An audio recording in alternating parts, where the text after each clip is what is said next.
La Chine, pour moi, c'est vraiment le moteur du futur. Donc voilà, on a tous à apprendre de l'industrie chinoise. La Turquie, ça reste quand même un berceau. C'est le berceau du business en Europe. On peut dire que c'est la deuxième Chine. Mais la plus grosse erreur, c'est de confier la mission d'achat à des intermédiaires peu expérimentés. Ça, c'est l'erreur fatale. Lui, c'est Tim. Et avec lui, on va parler aujourd'hui du business, notamment de la construction en Turquie. Parce que la Turquie, c'est un grand hub international d'achat. Et beaucoup de personnes viennent en Turquie pour faire des achats, notamment dans le domaine du bâtiment. C'est sa spécialité. Il va nous expliquer pourquoi la Turquie est pertinente, même en comparaison à la Chine. Et surtout, quelles sont les erreurs que beaucoup d'Africains font quand ils viennent acheter en Turquie, qui fait qu'au final, ils se retrouvent à payer beaucoup plus cher que ce qu'ils espéraient. Ça va être une vraie masterclass en termes d'achat, de business par rapport à la Turquie. Donc restez jusqu'à la fin pour ne rien manquer parce qu'au final, on va faire un petit tour de ce showroom et il va nous présenter quelques équipements de haut standing qu'on peut trouver en Turquie à des prix défiant toute concurrence. Donc si vous voulez construire aujourd'hui, si vous connaissez des gens qui construisent ou qui ont pour projet de construire, parce que je pense que tout le monde a un projet de construction quelque part, cette vidéo, vous devez la regarder et la sauvegarder pour le moment où vous serez prêt pour votre projet de construction. Il accompagne énormément de personnes qui lancent des projets au pays et la bonne nouvelle, c'est qu'il sera cette année avec nous à Back to Africa parce que, comme je l'ai dit, cette année Back to Africa, on fait venir la Chine, l'Inde, mais surtout la Turquie parce que c'est un hub dans lequel nous faisons beaucoup d'achats et il viendra bien évidemment, vous pourrez le rencontrer, prendre ses coordonnées, discuter avec lui pendant le forum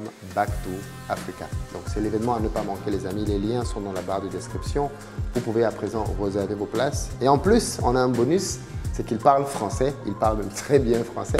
Donc on n'aura pas besoin de parler en anglais ou de traduire, les choses seront beaucoup plus simples avec Tim. Et ça bien évidemment, ça fait toute la différence. Restez jusqu'à la fin donc pour ne rien manquer. C'est parti!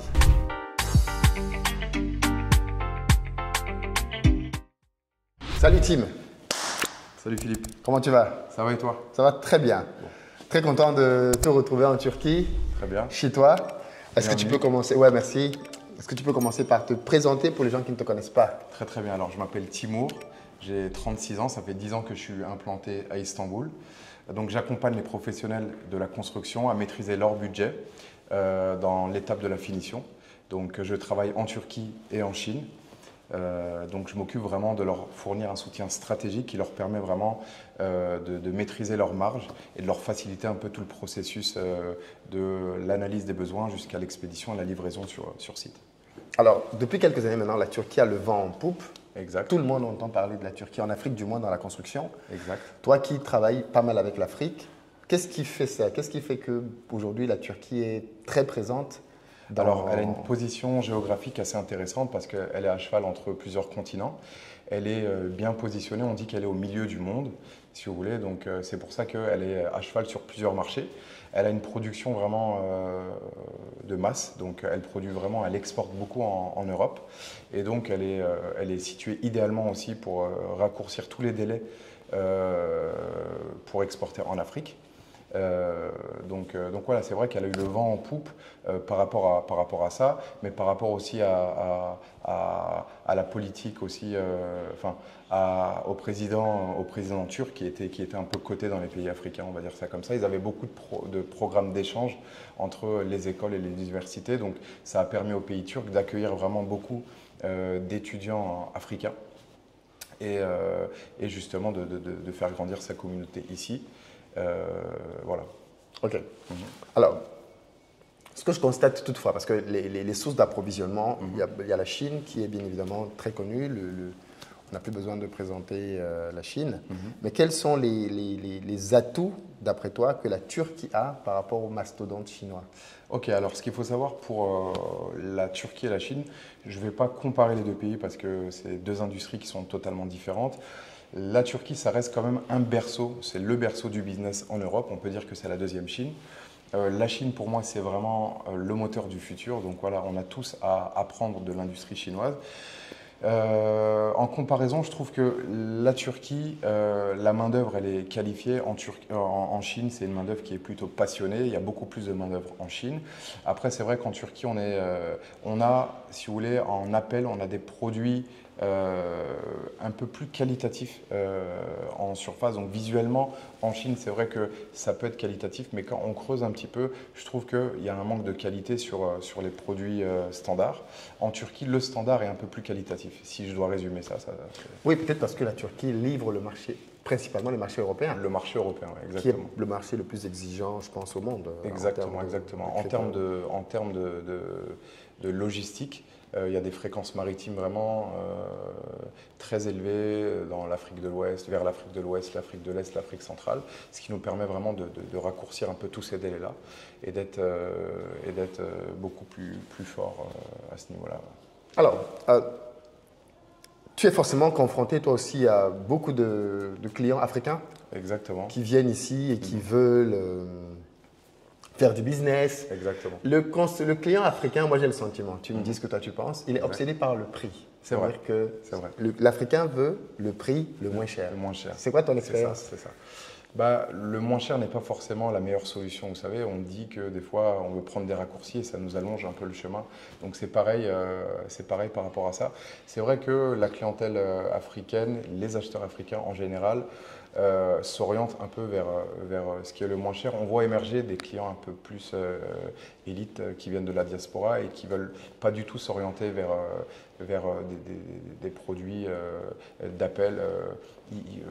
On monte en gamme. C'est ce que j'observe depuis quelques années. Et voilà, la Turquie, c'est vrai que c'est un pays idéal justement pour ce genre de clients. C'est vrai qu'en Chine aussi, on trouve beaucoup de qualité, mais si on doit parler aujourd'hui de la Turquie, on est vraiment… la Turquie, il y a des produits, il y a des top marques qui ont vraiment un très très bon label de qualité à fournir et qui est très stratégique par rapport au projet qui se fait en Afrique.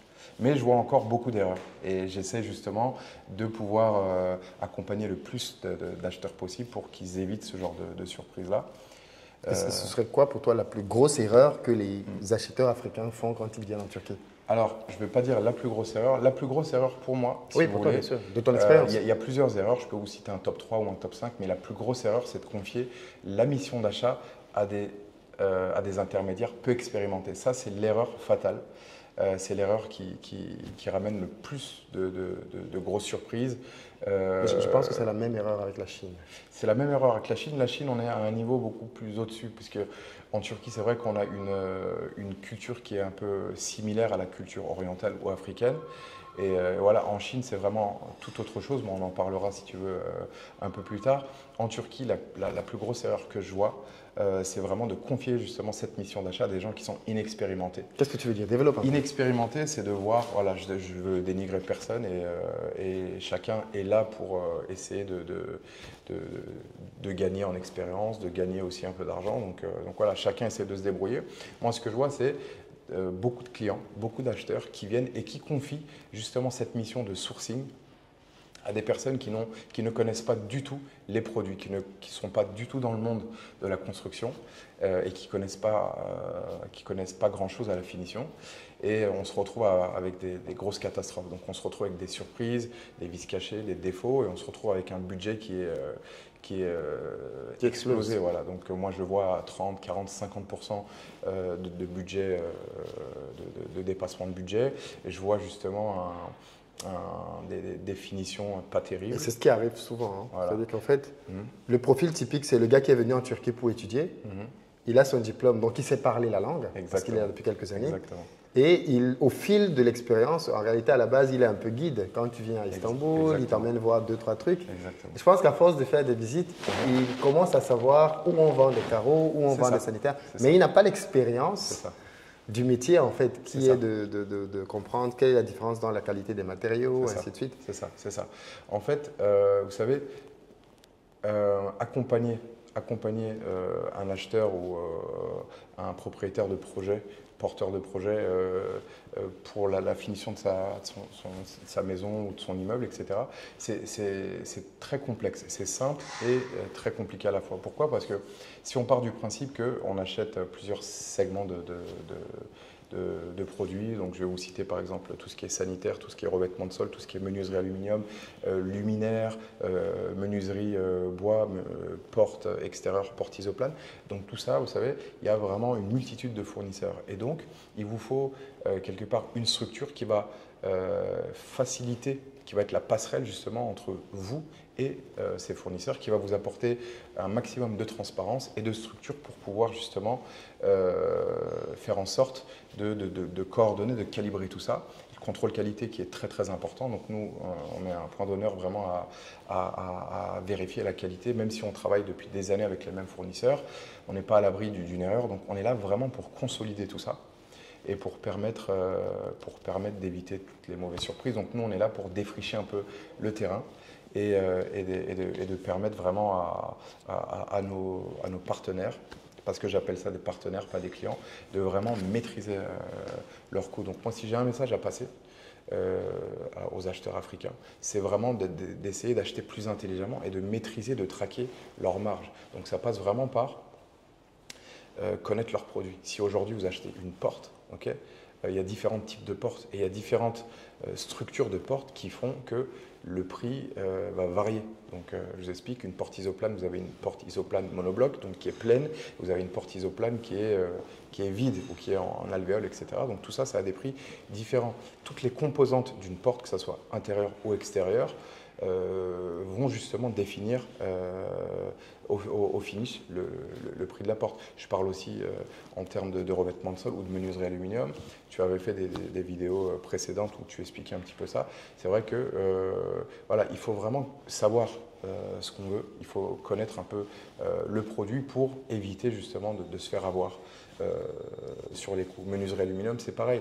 On parle d'épaisseur, on parle de plomb thermique. C'est vrai qu'on n'a pas nécessairement besoin d'avoir un plomb thermique, un joint de déperdition de chaleur en Afrique, parce qu'il y a des grosses chaleurs. On peut transformer ça, on peut justement optimiser ça en ayant du vitrage confort qui va permettre justement aux UV ou au soleil de ne pas pénétrer dans la pièce. Donc mais on a besoin de l'insonorisation. De l'insonorisation. En prenant de la mauvaise qualité, ouais, on a une passoire en termes de son. Et c'est ce qui arrive souvent. C'est que exactement, les gens mettent parce qu'on se dit, comme on n'a pas de problème de neige en Afrique, exactement, on n'a pas besoin de prendre un vitrage très épais, ainsi de suite. Et on oublie le côté sonorisation.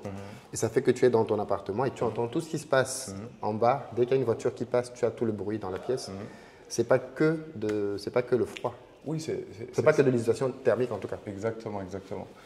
Donc voilà, nous on est vraiment là pour accompagner un maximum de personnes, d'acheteurs, pour justement faciliter tous les process, permettre vraiment de rendre un peu transparent tout ça et de connecter le maximum, si vous voulez, d'opportunités industrielles turques ou chinoises, okay, aux besoins réels du marché africain. Donc voilà, nous, notre rôle, c'est ça. C'est vraiment d'avoir une vision stratégique, une vision projetée vers l'Afrique, qui va permettre au maximum de promoteurs, de constructeurs ou même d'architectes de réaliser le maximum de projets dans un confort et une transparence optimale. Voilà. Très bien. On est ici dans un showroom. Je voulais que tu nous fasses un peu découvrir, pour que les gens se fassent un peu une idée de... On est dans un showroom partenaire avec qui je travaille depuis plus de 5 ans aujourd'hui. Donc c'est un showroom qui distribue plusieurs marques, un peu triées sur le volet. On est plus sur des finitions un peu haut de gamme. On a aussi des produits qui sont destinés au marché européen. On a des produits aussi qui sont destinés au marché africain, la plupart justement. Donc je peux vous faire visiter un peu. Donc là, on est au -1, donc il y a 2 niveaux sur ce showroom-là. C'est vrai que on est dans un showroom où on a ici, en termes de finition, c'est pour finir un peu les projets. Donc vous pouvez voir beaucoup d'accessoires vraiment pour venir finaliser tous les designs qui ont été pensés. Donc là, aujourd'hui, on travaille avec une marque qui reste quand même très accessible. On est un peu sur des touches un peu haut de gamme, mais qui reste accessible en volume. Je parle en volume. C'est vrai que pour acheter quelques pièces au détail, ça ne va pas être super intéressant de réaliser un export en Afrique parce que c'est par conteneur. Peut-être par groupage, ça pourrait être rentable. Mais aujourd'hui, en Turquie, il faut prioriser l'achat directement dans les différentes usines. Moi, j'accompagne tous les acheteurs directement en les connectant dans les meilleures usines. Je travaille vraiment avec, j'essaie de travailler avec le top 3, le top 5, le top 10 des meilleures usines en Turquie et en Chine pour permettre vraiment à nos acheteurs d'avoir une performance de prix incroyable avec une qualité vraiment optimisée. Donc là, comme vous pouvez voir, ici on a tout ce qui est pommeau de douche, on a tout ce qui est lavabo, tout ce qui est sanitaire. Je peux vous montrer, là on est au -1, donc c'est que les sanitaires, mais c'est vrai que voilà, on distribue beaucoup ce genre de sanitaires-là. C'est des sanitaires aussi qui sont colorés. C'est très tendance maintenant, c'est un peu les tendance, couleurs. ouais, les couleurs un peu pastel, les couleurs un peu pour venir casser un peu ce qui se fait. C'est vrai que c'est très très sympa. Là, on a une gamme vraiment qui a des teintes assez chouettes. Et voilà. Donc, je vous montrerai tout ça si vous voulez en haut. Donc là, bien évidemment, on a les sanitaires. Et là, de la robinetterie. Exactement, ouais. Exactement. Donc on a tout ce qu'il faut vraiment. On a tout ce qu'il faut aujourd'hui pour aménager, pour meubler, pour imaginer, pour penser, pour chiffrer des projets en Turquie. J'invite le plus de monde possible à venir ici, à se faire accompagner justement par des entreprises qui sont très très structurées et qui sont professionnelles. Voilà. Être seul, c'est compliqué quoi, dans ce genre de mission. Très bien. Bah écoute, ça fait plaisir de. Les gens pourraient se demander, mais comment lui parle aussi bien français? C'est vrai. Bah écoutez, moi je suis né à Paris. Et donc j'ai fait un retour en 2014 à peu près. Et donc ça fait à peu près 10 ans que je suis implanté à Istanbul et que j'accompagne justement tout type d'acheteurs à réaliser leur finition en Turquie. Qu'est-ce qui t'a fait fleurir cette niche-là? Cette niche-là, bah, c'est en 2014. J'ai commencé par... c'était un ami qui me parlait de la Turquie et du fait qu'ils exportent beaucoup de matériaux de finition en Afrique. Et donc, c'est vrai que c'était un moment où la France, je voulais profiter un peu de cette double culture, je voulais explorer un peu mes racines. Et ce qui s'est passé, c'est que j'ai décidé de venir un peu en Turquie pour voir un peu les opportunités sur le terrain. Et donc, j'ai vu directement qu'il y avait beaucoup d'acheteurs africains qui étaient un peu perdus parce qu'il n'y avait aucun service francophone. Il y avait vraiment aucune structure pour les accompagner. Donc j'ai commencé à voyager en Afrique rapidement. J'ai commencé à voir de mes propres yeux en fait les besoins et les carences de toute cette demande. Et puis j'ai décidé de venir, d'apprendre un petit peu plus mon métier, enfin ce métier-là. Et de fil en aiguille, voilà, j'ai commencé à faire 1 projet, 2 projets, 3 projets, 4 projets. Et aujourd'hui, j'accompagne vraiment une multitude de profils et voilà, je suis content. Je n'ai pas l'impression de travailler parce que c'est ma passion, j'aime beaucoup ça. Voilà. Tu es beaucoup allé récemment au Tchad, Oui, pays exactement. dont on ne parle pas beaucoup. Exactement. Et pourtant, tu as fait de beaux projets au Tchad. Exactement. Le Tchad, c'est vraiment un pays en plein développement. Qui est stable et ça a été le pays pilote où j'ai fait vraiment mes premières armes. C'est un pays qui m'a permis vraiment de gagner cette expérience sur le terrain et de me permettre vraiment d'avoir une vision un peu plus long-termiste et plus projetée justement sur l'Afrique. J'ai commencé par le Tchad et puis au fur et à mesure, c'est vrai que je me suis rendu compte que, comparé au potentiel qu'on avait en Turquie, en Chine et l'énergie que j'avais à transmettre, que voilà, c'était un marché qui allait lentement par rapport à mon potentiel. Donc j'ai décidé d'essayer de rentrer sur le marché donc, sénégalais. J'ai commencé le marché sénégalais, j'ai commencé aussi le marché ivoirien. Et voilà, donc le Cameroun s'en est suivi de plusieurs autres pays. Et aujourd'hui, je travaille avec la plupart des pays francophones africains. Et j'aide justement tous ces partenaires à acheter plus facilement, à éviter justement tous ces pièges-là et à leur faire économiser du temps et de l'argent. C'est le principal. Mon rôle principal, c'est de leur faire économiser du temps et de l'argent. On pourrait se demander comment on économiserait en allant acheter à l'étranger alors qu'il y a de la douane, il y a de la TVA, il y a du transport. Exactement. Comment à la fin ça revient moins cher? Comment c'est possible? Alors comment c'est possible? C'est très très simple. Il faut savoir acheter et identifier les bonnes sources, les bons fabricants. Voilà, ça passe par là. Aujourd'hui, je vous donne un exemple, la Turquie, parce qu'on est en Turquie. Il y a vraiment beaucoup de différentes zones où sont fabriqués. Il y a des zones de fabrication qui sont vraiment. On n'est pas qu'à Istanbul. Istanbul, il n'y a aucun fabricant. Donc moi, je travaille exclusivement avec les sources, avec les meilleures usines qui sont vraiment en dehors de la ville, qui sont des fois à plusieurs centaines de kilomètres là. Donc je recommande vraiment à tous les acheteurs d'essayer de comparer les prix et d'essayer d'aller directement à la source. C'est mon conseil. Voilà. Très bien. Voilà. Écoute, merci beaucoup. Écoutez, c'est moi qui vous remercie. Et on fera une autre vidéo plutôt sur Istanbul. Ok. Tu vas nous expliquer un peu, parce que de ce que j'ai... C'est une mégalopole, Istanbul. Mais bon, on en parlera dans... Voilà. Excusez-moi pour cet exercice-là. C'est une première pour moi de faire ce genre de format. Donc voilà. Tu t'en sors très bien. Merci beaucoup. Crois-moi, j'ai connu pire. Merci beaucoup. Ciao. Ciao.